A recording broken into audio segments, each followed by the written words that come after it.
विज्ञान भारती कक्षा 6 की इकाई 2 का अध्ययन किया जा रहा था, जिसमें हमने यह जाना कि पदार्थ क्या है, वस्तु क्या है, पदार्थ का वर्गीकरण क्या होता है। अब पदार्थों के वर्गीकरण के आधार पर हमने यह देखा था कि पदार्थों को दो वर्गीकरण हो सकते हैं, एक भौतिक वर्गीकरण, दूसरा रासायनिक वर्गीकरण। भौतिक वर्गीकरण के आधार पर हमने देखा था कि पदार्थ ठोस द्रव गैस होते हैं, और रासायनिक वर्गीकरण के आधार पर हमने देखा था कि पदार्थ को तत्व मिश्रण यौगिक में बांटा जा सकता है, विभाजित किया जा सकता है। अब हम विभिन्न लक्षणों के आधार पर पदार्थों का वर्गीकरण करेंगे।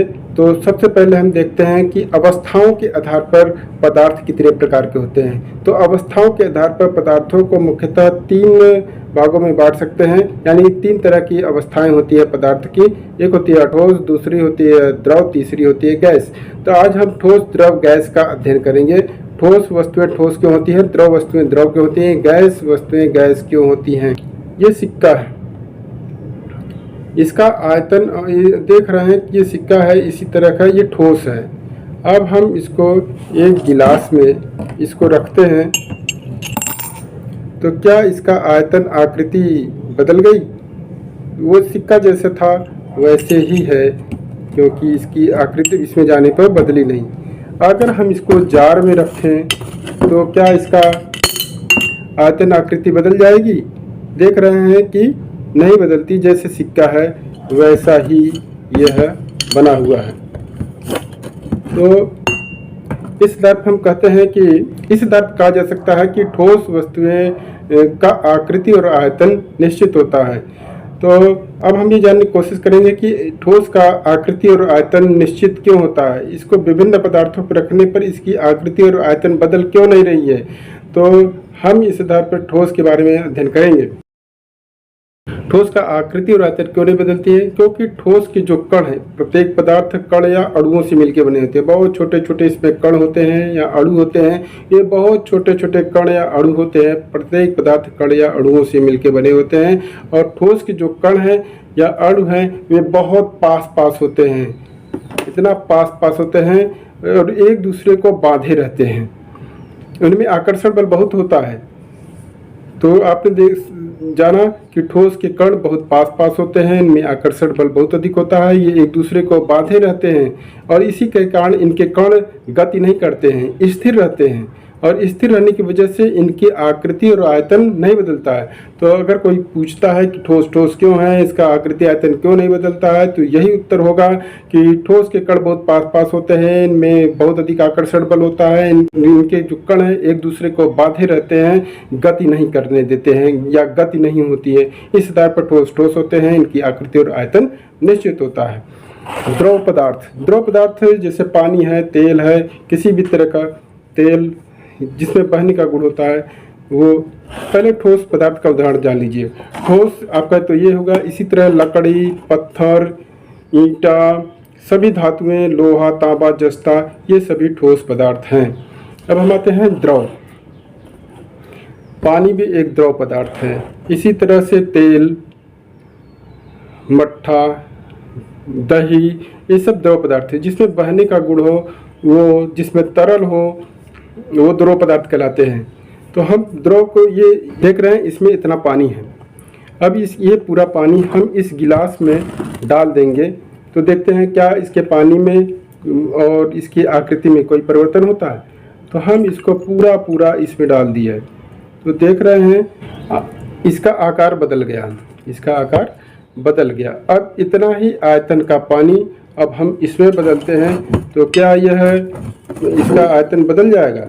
हम देखते हैं कि इसका पूरा पानी इसमें डाल देने पर जितना गिलास में पानी था वही इसमें आ गया, यानी कि इसका आयतन नहीं बदला, द्रव का आयतन नहीं बदला, किंतु आकृति बदल गई। अभी गिलास जैसा था, अब ये बीकर जैसा हो गया।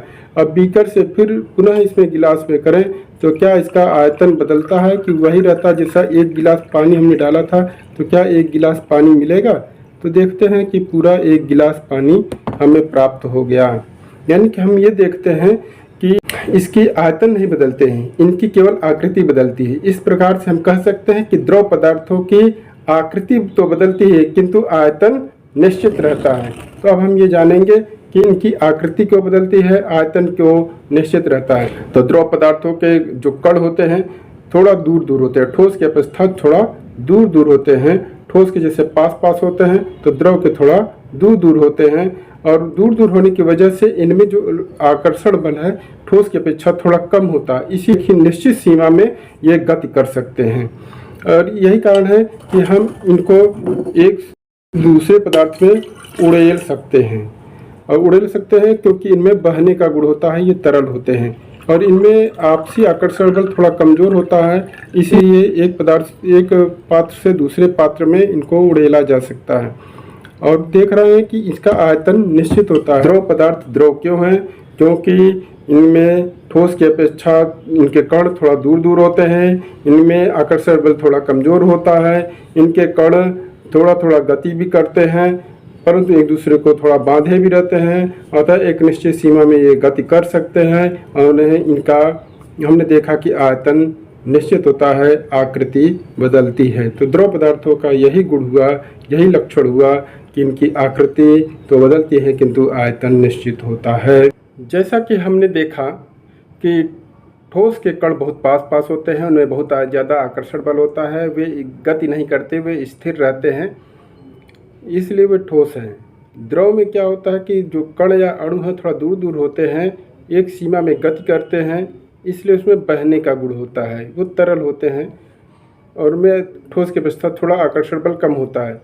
पर गैस की मायने में ये देखते हैं कि गैस के जो कण हैं वे बहुत दूर दूर होते हैं, उनमें आपसी आकर्षण बल बिल्कुल या नगण्य होता है, नहीं होता है, इसलिए ये उड़ते रहते हैं, स्वतंत्र रहते हैं, और इनका आयतन और आकृति बदलता रहता है।